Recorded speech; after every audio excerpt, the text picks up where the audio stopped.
آیا تاکنون پیش آمده است که نماز خود را به جای آوری اما پس از پایان درون خود هیچ تغییری احساس نکنی؟ گویی تمامی حرکات را به درستی انجام داده ای اما روح تو جای دیگر سیر می کرده است. این حس آزاردهنده را به خاطر بیاور. لحظه‌ای که از سجده آخر برمیخیزی و با خود میگویی آیا این نماز قبول شده است؟ آیا اثری از آن در من باقی خواهد ماند؟ از سوی دیگر گاه چنان در نماز غرق میشوی که زمان و مکان را از یاد میبری. آن هنگام حس میکنی که نه تو نماز میخوانی که نماز تو را میخواند. این دو حالت فاصله به وسعت تمام آسمان ها با یکدیگر دارند. یکی نمازی است که جسم را خسته می کند و دیگری نمازی است که روح را پرواز می دهد. حالا اگر به تو بگویم که محی الدین ابن عربی، آن عارف بزرگ اندلسی، قرنها پیش همین دو حالت را توصیف کرده و سپس رازی را آشکار ساخته که می تواند هر نماز خشک و بیروحی را به معراج زنده تبدیل کند، چه خواهی کرد؟ بله، درست شنیدی. ابن عربی در کتاب فتوحات مکیه خود نه یک راز که 3 راز بزرگ درباره نماز فاش کرده است، رازهایی که هیچ مفسر دیگری پیش از او جرأت گفتنشان را نداشته است، رازهایی که اگر بدانی هرگز نمازت مانند ساعات پیش نخواهد بود. اما وعده من به تو تنها این 3 راز نیست. وعده من به تو این است که در پایان این ویدیو به جایی خواهی رسید که معنای واقعی نماز، معراج مؤمن را با تمام وجود درک خواهی کرد. خواهی دانست که چرا برخی نمازهایت سبکبال بوده و برخی دیگر سنگین و بی اثر. و مهمتر از همه خواهی آموخت که چگونه پیش از گفتن الله اکبر نماز حقیقی را آغاز کنید. پس با من بمان، زیرا آنچه میخواهم بازگو کنم در هیچ کلاس درسی نخواهی شنید و در هیچ کتاب عمومی نخواهی یافت.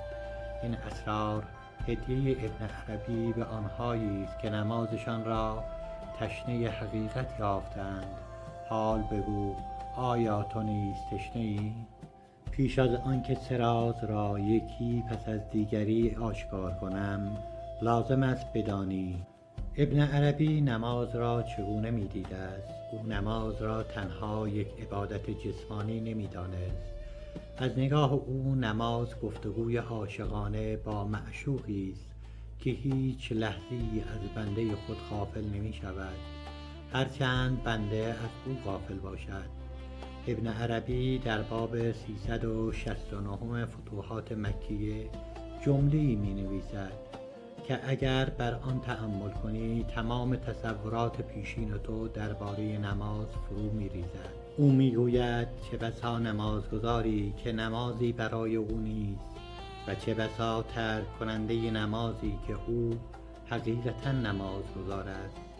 آیا این جمله تو را به شگفتی وانداشت؟ چگونه ممکن است کسی نماز بخواند اما نمازی برای او نباشد؟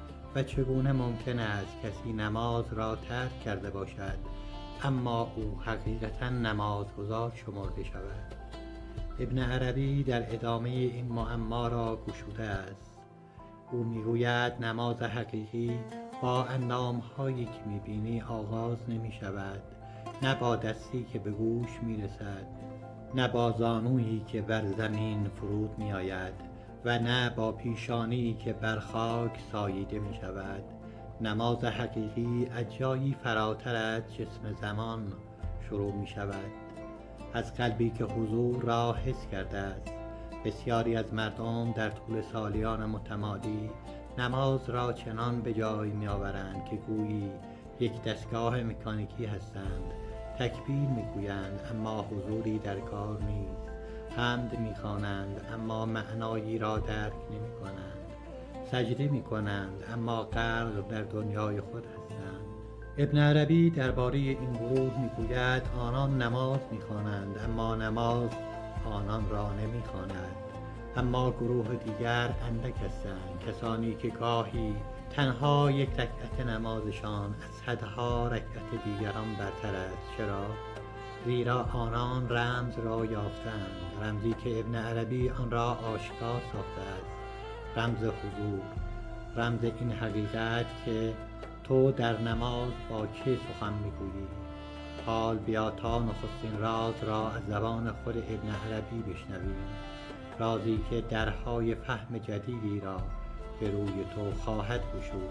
اولین رازی که ابن عربی درباره نماز آشکار نمود این است که نماز در حقیقت معراج مؤمن نام گرفته است. اما این معراج با پاهای زمینی طی نمی شود.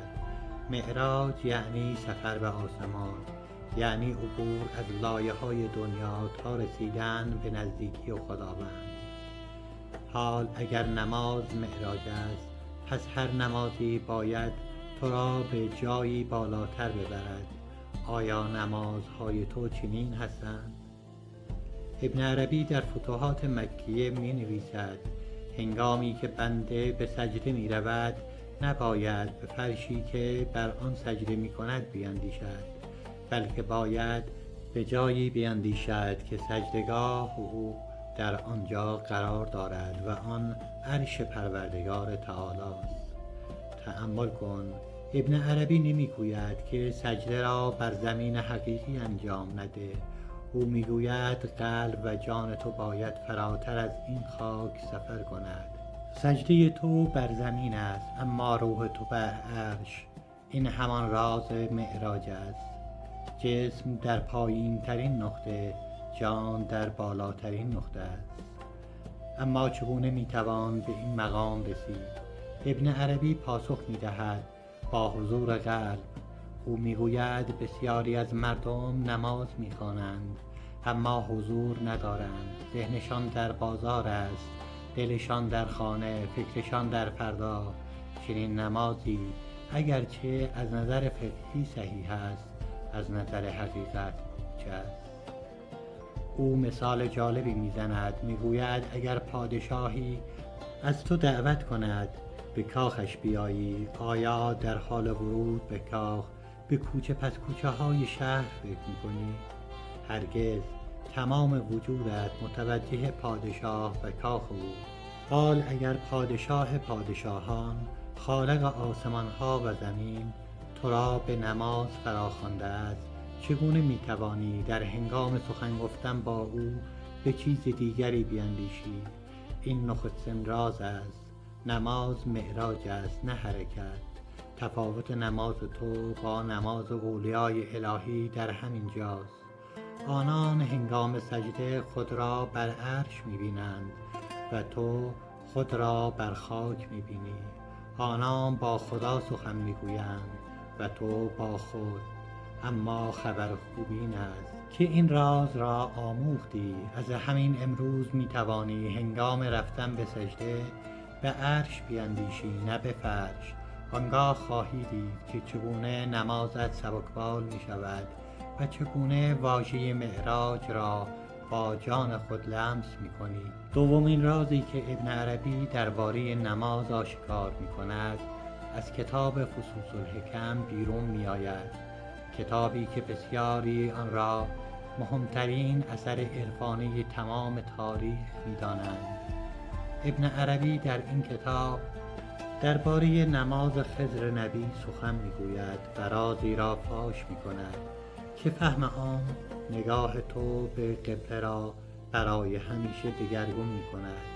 همه میدانیم که نمازگزار به سوی کعبه نماز میگذارد، اما ابن عربی میگوید خضر نبی در نماز خود قبلی جز چهره خدا در هر جهت نمیبیند. این جمله را دوباره بشنو. او قبله ظاهری را رها نکرده است، اما چشم جانش چنان باز شده که خداوند را در هر سو حاضر و ناظر می‌بیند. این همان راز وحدت وجود در نماز است. از نگاه ابن عربی خداوند محدود به مکان نیست. او هم قبله تو هست، هم نماز تو، هم نمازگزار تو. اگر این حقیقت را درک کنی، آنگاه دیگر هیچ حرکتی از تو بی معنا نخواهد بود. نه قیامت بی حضور است، نه رکوعت بی شعور، نه سجودت بی عشق. اما هشدار، ابن عربی نمیگوید که قبله ظاهری را رها کن، هرگز. او میگوید ظاهر را حفظ کن، اما باطن را نیز ببین. همچنان به سوی کعبه بیست، اما بدان که صاحب کعبه همه جا با توست. این تفاوت میان نماز عامه و نماز خاصه است. عامه تنها به سوی خانه خدا نماز می‌گذارند، اما خاصه خدای خانه را در هر نفس می‌بینند. برای روشن‌تر شدن این راز مثالی می‌زنم. فرض کن عزیزترین کس را در اتاقی داری. تمام توجه تو به اوست، نه به دیوارهای اتاق. حال اگر آن عزیز از اتاق بیرون رود، نگاه تو به دیوارها معنا ندارد. ابن عربی میگوید خداوند هرگز از اتاق هستی بیرون نمی رود. او در همه جا هست. پس چرا نگاه تو تنها به یک جهت دوخته شده است؟ این دومین رازی است. قبله را در خود بیاب. خداوند را نه تنها در کعبه، که در قلب خود جستجو کن. وقتی این راز را دریابی، دیگر هیچ نمازی برای تکرار نخواهد بود. زیرا هر بار که تکبیر میگویی، میدانی با کی سخن میگویی و او کجاست. او اینجاست، همین حالا، همین نزدیکی، منتظر سخن شماست. اکنون به شگفت انگیزترین و حساسترین رازی میرسیم که ابن عربی درباره نماز آشکار نمود. رازی که اگر بدون مقدمه درست بیان شود، ممکن است برخی را به اشتباه اندازد. پس با دقت گوش کنید. ابن عربی در فتوحات مکیه آشکار می سازد که برخی اولیای الهی در مقاماتی خاص نمازشان بی سجود و بی قرائت است. بله، درست خوانده ای و درست شنیده ای. نماز بی سجود و بی قرائت. اما پیش از هر قضاوتی بگذار توضیح دهم که این سخن به چه معناست. آیا این به معنای ترک نماز ظاهری است؟ هرگز. ابن عربی هرگز کسی را به ترک نماز فرا نمی‌خواند. او خود از پایبندترین مردم به ظاهر شریعت است. پس این راز چه میگوید؟ میگوید که برخی اولیا چنان در حضور حق ذوب شدند که هر نفسشان سجود است و هر لحظهشان قرائت. آنان دیگر نیازی ندارند که بدن را برای سجده بر زمین بیندازند، زیرا روحشان برتر از سجود غالبی است.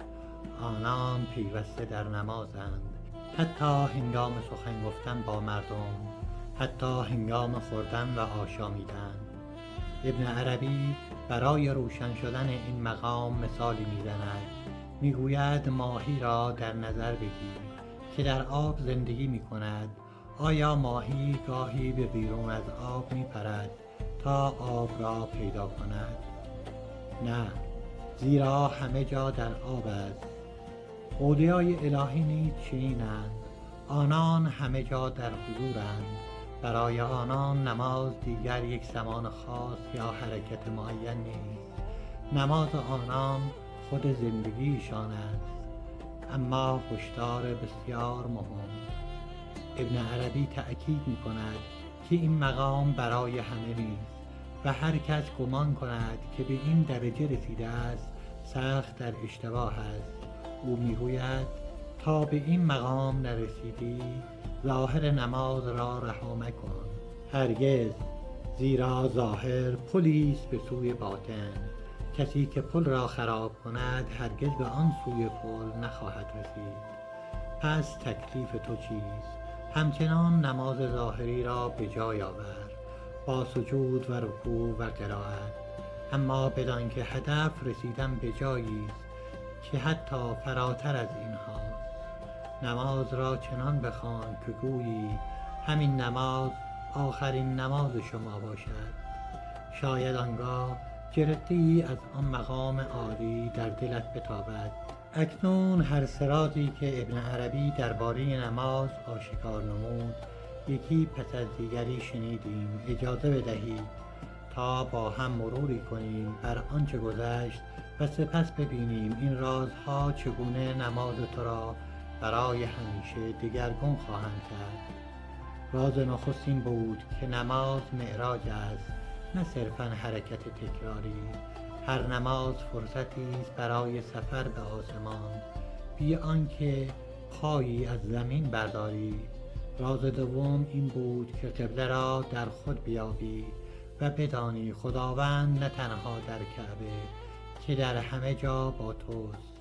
و راز سوم که شگفت‌انگیزترین بود این حقیقت که برخی اولیا چنان در حضور ذوب شده‌اند که هر نفسشان نماز بود بی آنکه قالب ظاهری داشته باشد. اما اکنون پرسش اصلی این است: تو با این سراز چه خواهی کرد؟ آیا تنها به شنیدن اکتفا می‌کنی و سپس به زندگی پیشین باز می‌گردی، یا این بار تصمیم می‌گیری که نمازت را از عمق جان تغییر دهی؟ ابن عربی در پایان باب 369 فتوحات مکیه جمله‌ای می‌نویسد که شاید خلاصه تمام این سراز باشد. او می‌گوید: نماز را چنان به جای آور که گویی خداوند را می‌بینی و اگر تو او را نمی‌بینی بدان که او تو را می‌بیند. این یک جمله ساده نیست، این یک نقشه راه است. از امروز پیش از آنکه الله اکبر بگویی یک لحظه درنگ کن، چشمانت را ببند، نفس عمیقی بکش، بیاد بیاور که با او میخواهی سخن بگویی. آنگاه تکبیر بگو. خواهی دید که حتی اگر 18 رکعت نماز بگذاری هیچ رکعتی شبیه رکعت دیگر نخواهد بود. و اگر گاهی احساس کردی که حضور از دست رفته و نمازت خشک شده است، ناامید نشو، بازگرد، دوباره تلاش کن، زیرا ابن عربی میگوید طلب حضور خود حضور است. همین که دلت برای نمازی با شکوه میتپد نشانه آن است که راه را درست آمدی. حال این سراز با توست. می توانی آنها را در گوشی فراموش کنی یا می توانی اجازه دهی که زندگیت را دگرگون کند. انتخاب با توست. اما یادت باشد نماز گفتگوی عاشقانه است، نه یک وظیفه خشک، و تو شایسته بهترین گفتگوها هستی. از همین امروز آغاز کن. حال که این سراز را از زبان ابن عربی شنیدی اجازه بده به عنوان یک دوست که بیش از تو سالها در این مسیر گام برداشته یک توصیه پدرانه با تو در میان بگذارم. میدانم که پس از شنیدن این اسرار ممکن است شوقی در دلت ایجاد شده باشد، اما بپرهیز از اینکه یک باره بخواهی به مقام اولیا برسی. هیچ کس یک شبه عارف نمی شود. هیچ کس با خواندن یک کتاب یا دیدن یک ویدیو به حقیقت نماز نمی رسد. راه طولانی است اما زیباست. سخت است اما شیرین است. توصیه من به تو این است: از همین امروز تنها یک عادت کوچک به نمازت اضافه کن. پیش از تکبیر 3 نفس عمیق بکشی و به یاد آور که با کی سخن میگویی، نه بیشتر. اگر 40 روز این کار را انجام دهی خودت تفاوت را حس خواهی کرد. آنگاه آرام آرام رازهای بیشتری بر تو گشوده خواهد شد. و اگر گاهی نیمه شب از خواب برخاستی و دلت گرفت و نماز شب نخواندی، خود را ملامت مکن، بازگرد. خداوند منتظر توست، نه منتظر نماز تو. ابن عربی میگوید باب توبه هیچ گسسته نمی شود تا وقتی که بنده بر نمی گردد. اما اکنون وقت آن رسیده که تو نیز گامی برداری. اگر این سراز برایت تازه بود و دلت خواست که بیشتر بدانی، در این کانال بمان. اگر حس کردی این حرفها با جان تو سخن گفته است، همین حالا دکمه سابسکرایب را فشار بده و زنگوله را فعال کن. نه به این دلیل که من میگویم، بلکه به این دلیل که خودت میدانی هنوز رازهای دیگری از نماز، روزه، حج و زکات در مکتب ابن عربی باقی مانده است که بدون تو نخواهند ماند. زیر این ویدیو در بخش دیدگاه ها برای من بنویس کدام یک از این سه راز بیشتر از همه تو را شگفت‌زده کرده است. اولین راز معراج، دومین راز قبله باطنی، یا سومین راز نماز بی سجودی اولیا. بنویس تا بدانم این مسیر را با چه کسی ادامه می دهم. خداوند با توست. در هر رکعت، در هر سجده، در هر لحظه او را دریاب.